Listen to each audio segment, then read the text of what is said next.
Olá pessoal, tudo bem com vocês? Na aula de hoje a gente vai debater um pouquinho sobre a evolução da ciência psicológica. Então, antes que a gente comece a discutir, debater, pensar sobre a evolução da psicologia, eu quero que vocês tenham em mente algumas coisas. Primeiro, que a psicologia ela é uma ciência que estuda o homem, logo ela é uma produção humana e por isso ela não é uma ciência constituída por um único estudioso, por um único sujeito. Ela é fruto de uma produção humana e tem a contribuição de diversos sujeitos e indivíduos nesse processo. E esses sujeitos e indivíduos não são neutros. A gente tá vendo esses dias rolando a frase neutro é detergente? Então, vamos pegar isso. Os sujeitos, eles não são neutros. Eles são influenciados pelo momento histórico que eles estão vivendo, pelas indagações que perpassam a sua existência, pelas invenções, descobertas e técnicas que acontecem no período em que eles vivem. Tudo isso vai impactar na forma do sujeito pensar e, consequentemente, com a sua produção. Então, para que a gente consiga compreender com profundidade qualquer objeto, é preciso que a gente recupere um pouquinho da história. E é isso que a gente vai fazer na aula de hoje com a psicologia. Então, o homem, como eu já disse para vocês anteriormente, é um ser curioso, é um ser que sempre se questiona e se indaga. E desde o começo da existência humana, questões como por que eu sou assim? Por que eu gosto de algumas coisas e não gosto de outras? Por que eu não consigo lidar com este sentimento e lido com este? Por que algumas pessoas são desse jeito ou têm determinadas características? É possível que uma pessoa mude? Quem sou eu? São tipos de indagações que perpassam a cabeça do homem, o pensamento do homem. E essas questões são perguntas que não têm uma resposta única. São perguntas que têm diferentes formas. Por exemplo, perguntem para mim, quem sou eu? Eu posso ser várias tais, não apenas uma. Eu trouxe para vocês aqui como exemplo de um recorte do que sou eu, que é o da rede social. Como que você se descreve nas linhas do Instagram? Sou mineira de Ponte Nova, pedagoga, professora, protetora dos animais. Gente, uma pessoa que gosta de cozinhar, uma louca das plantas, ainda brinco que uma mistura de Mônica Geller do Friends com a Brie Vanderkamp das Desperate Housewives. Então, quem nós somos, a forma como somos constituídos, são N elementos que estão ligados a momentos históricos do qual a gente vive, tá? Então, por detrás de qualquer produção que envolva o ser humano, existe história. A história está sempre ligada a um determinado momento e um contexto, e as ciências, os saberes, eles estão envolvidos nesse processo, porque eles advêm do conhecimento da humanidade, que é impactada pela realidade social, e por que não dizer que a realidade econômica também faz parte desse processo. Então, quando a gente traz esse debate para a psicologia, a gente vê que as primeiras indagações de cunho psicológico, se assim a gente pode dizer, elas começam há cerca de 2000 anos atrás. Os gregos, eles são considerados os primórdios da psicologia. Em 700 a.C., a gente considera um momento áureo na Grécia, que é quando ocorre a descoberta de novos territórios, se consolidam as cidades-estados, a gente vê o desenvolvimento de práticas científicas e a ciência vai se desenvolvendo e ocorre então que algumas pessoas passam a se dedicar ao entendimento das coisas do espírito, as grandes indagações do homem. E esses sujeitos, eles são definidos como os filósofos. Então, a primeira tentativa de se sistematizar a psicologia, de se entender o ser humano, está ligada à filosofia por muito e muito tempo, gente. A psicologia, ela teve garradinha na filosofia. Essa separação da filosofia e da psicologia é um movimento, de certa forma, recente, tá? A psicologia, que a gente pega a epistemologia da palavra, psicologia vem de psique, que é alma, e logia, que é estudo. Então, psicologia, a alma, para os gregos, é a parte imaterial do ser humano. É o pensamento, são sentimentos como amor e ódio, racionalidade, desejo, sensação, percepção. Então, a psicologia é o estudo dessa parte imaterial, da questão do sentimento, da sensação e da percepção que perpassam o ser humano, tá? No período pré-socrático, surgem algumas perguntas que são tanto de cunho filosófico quanto de cunho psicológico. A primeira delas é: o mundo existe porque o homem vê ou o homem vê o mundo que já existe? A forma com qual a gente encara ou responde essa pergunta nos leva a dois caminhos diferentes. Aqueles que acreditam que a ideia é que forma o mundo são os da vertente dos idealistas. Já aqueles que acreditam que o mundo já existe, que é a matéria que forma o mundo e essa matéria que vai ajudar a formar a nossa percepção, são os materialistas. E para a psicologia, de certa forma, a gente vai ver um pouquinho na pegada da percepção, da relação do homem com o mundo, definida por essa percepção. Sócrates é o considerado primeiro grande filósofo. Ele tem aquela frase famosa que é o conhece-te a ti mesmo. E é com Sócrates que a psicologia começa a ganhar uma certa consistência. A grande questão que Sócrates coloca é: o que diferencia o homem dos animais? E ele chega à conclusão de que essa diferença é marcada pela razão. O ser humano, ele utiliza da razão, ele tem a razão, é graças à razão que ele consegue ir além dos seus instintos.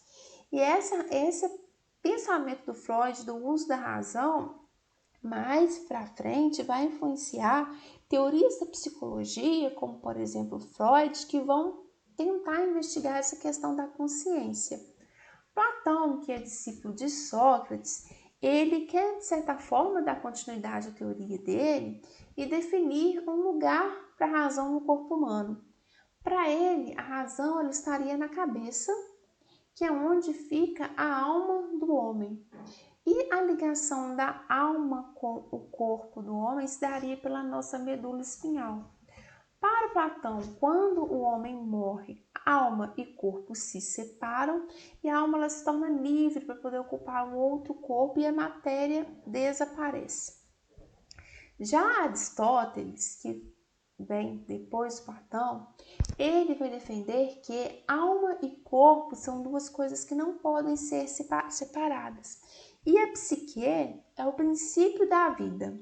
Para ele, tudo que tem vida cresce, reproduz e alimenta. Isso seria a psique. E existiriam três almas distintas: alma vegetativa, sensitiva e racional. A alma vegetativa é aquela que está ligada à questão da alimentação e da reprodução. A alma sensitiva, o sujeito que tem alma sensitiva, além dessa alma sensitiva, tem a alma vegetativa, sendo que a alma sensitiva é aquela que nos permite nos movimentar e perceber.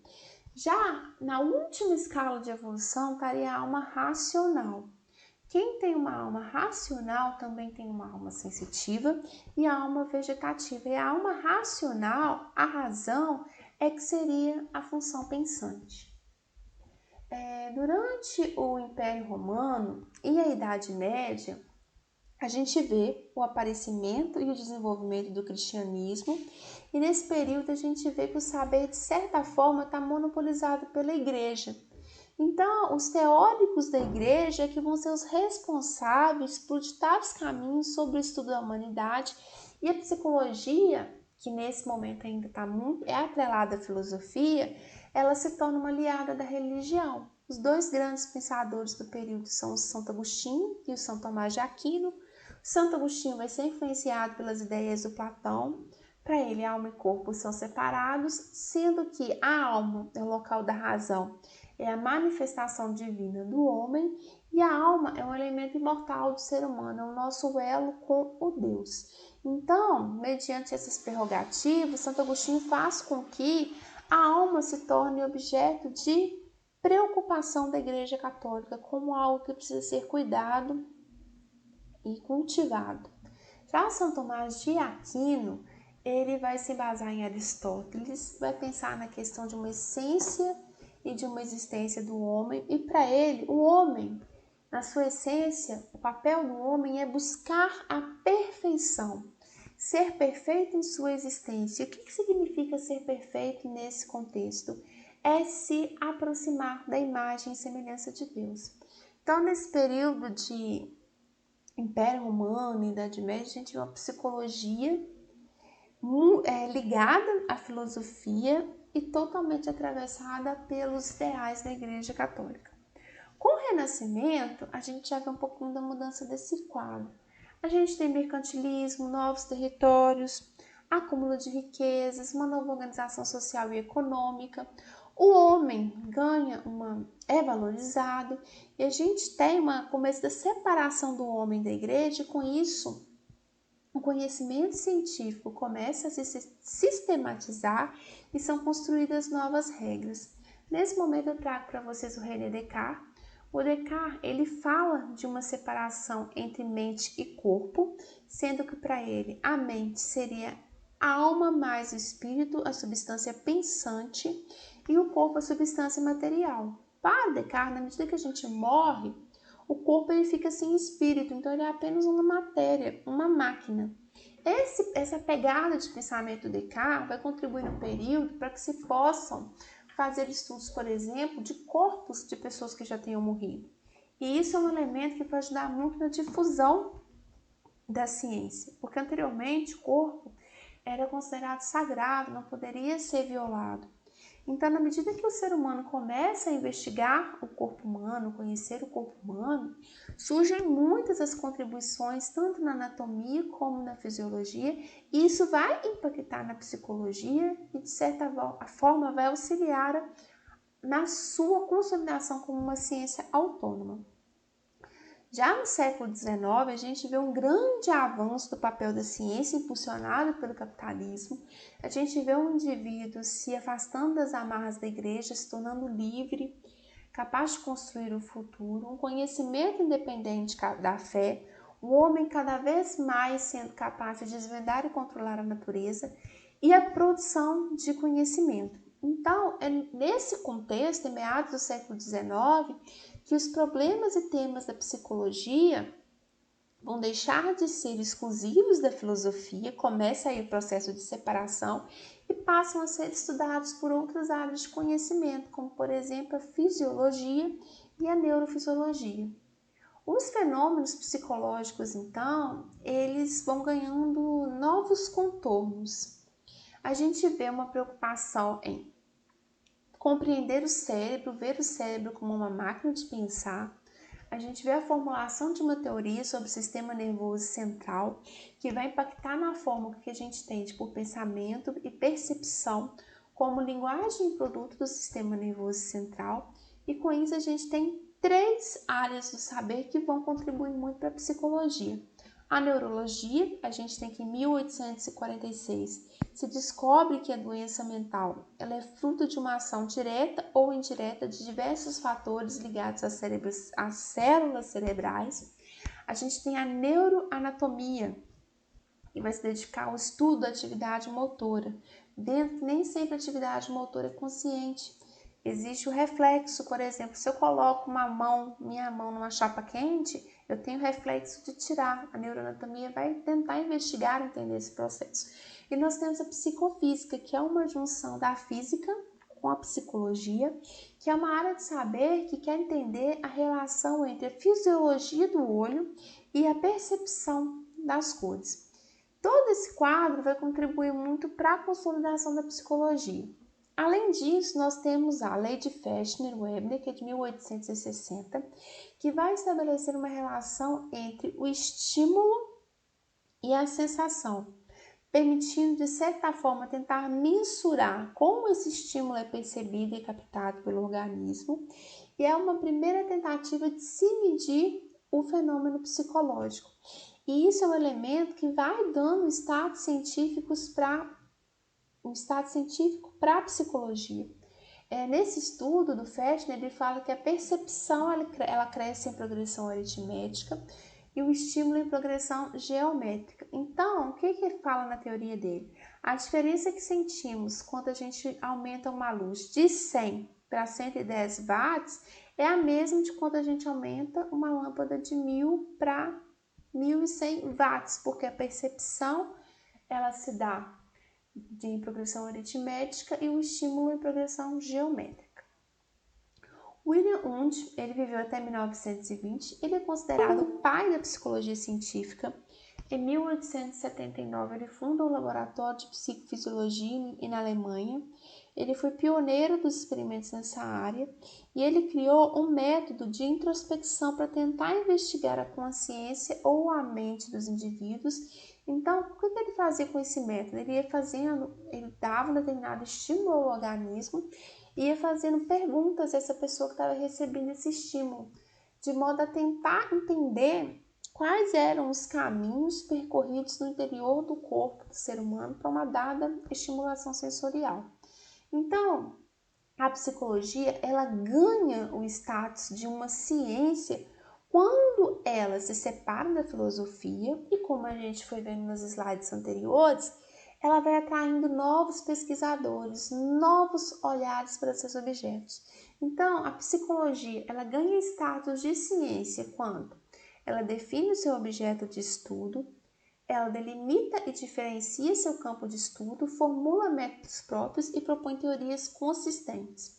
A partir daí, a gente pode falar não em psicologia, mas em psicologias. Mas por que psicologias, Thaís, não psicologia? Porque quando a gente fala de psicologia no singular, a gente fala de uma área do conhecimento que tem interesse por entender o ser humano e que faz uso de método científico para tal.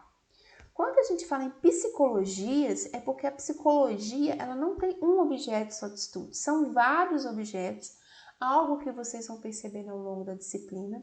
Ela não trabalha só com um método, são vários métodos, cada estudioso, cada corrente do pensamento se utiliza de uma metodologia diferente e nós temos várias teorias dentro da psicologia. Então a gente pode falar tanto de uma psicologia no singular como numa psicologia no plural. A psicologia, ela vai nascer na Alemanha, como a gente viu, e ela vai se desenvolver nos Estados Unidos.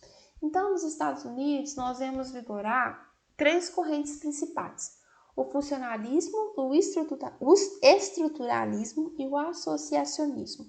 O funcionalismo, o grande nome é William James, ele é a primeira sistematização do pensamento psicológico nos Estados Unidos. Ele quer compreender o que o homem faz e por que o homem faz aquilo. Ele busca entender a consciência e como o homem se adapta ao meio. Já o estruturalismo é do Edward Titchener.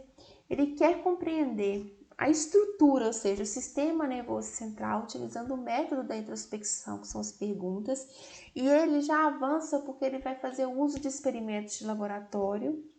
E o associacionismo, nós também temos o Edward, mas é o Edward Thorndike. Ele é responsável pela primeira teoria de aprendizagem, porque ele defende o quê? A aprendizagem se dá pela associação de ideias, ela deve começar sempre do mais simples para o mais complexo. E ele propõe a lei do efeito. O que é essa lei do efeito? Que é uma lei que vai impactar no behaviorismo, que vai ser uma das correntes que a gente vai ver nas próximas aulas. Um comportamento, ele se repete se ele for recompensado e ele diminui se ele sofrer penalizações. Ou seja, se eu faço um comportamento que eu recebo uma recompensa que me agrada, eu tendo a repeti-lo. Se eu sou sancionado ou repreendido, eu tendo a extinguir esse comportamento. Então, gente, depois de tanto conteúdo que a gente viu nessa aula de hoje, a gente vê que a psicologia começa a se constituir como uma ciência autônoma no século XX. Ela tem um objeto de estudo antigo que a gente vê, que está junto lá com os filósofos, tem suas bases teóricas iniciais na filosofia, e ela quer compreender o ser humano, que é um ser biológico, social, psíquico e cultural. E a psicologia é uma ciência onde o objeto e o pesquisador se confundem, porque são homens falando de homens, seres humanos tentando compreender a si mesmo. A psicologia também é uma profissão que faz uso de métodos científicos e tem uma entidade que a fiscaliza. É uma ciência que quer compreender o ser humano nos processos psíquicos e uma área que pode ser aplicada em diversos campos. A gente vê hoje a psicologia em escolas, empresas, associações, hospitais, e é um campo que quer compreender o ser humano se desenvolvendo, os aspectos sociais que impactam o ser humano, a neurociência, a perspectiva experimental. Por isso a gente não fala de uma psicologia, e sim de psicologias. Então é isso, pessoal. Espero que vocês tenham conseguido entender como que a psicologia surge e ela vai se desenvolvendo ao longo do tempo até se tornar uma ciência autônoma. Entendido também a importância da filosofia nesse processo e do uso dos experimentos de laboratório, as contribuições dos primeiros pensadores para que a gente hoje possa falar da psicologia enquanto uma ciência. Espero que esse conteúdo tenha sido útil para vocês. Em caso de dúvidas, eu estou à disposição. Até o nosso próximo encontro.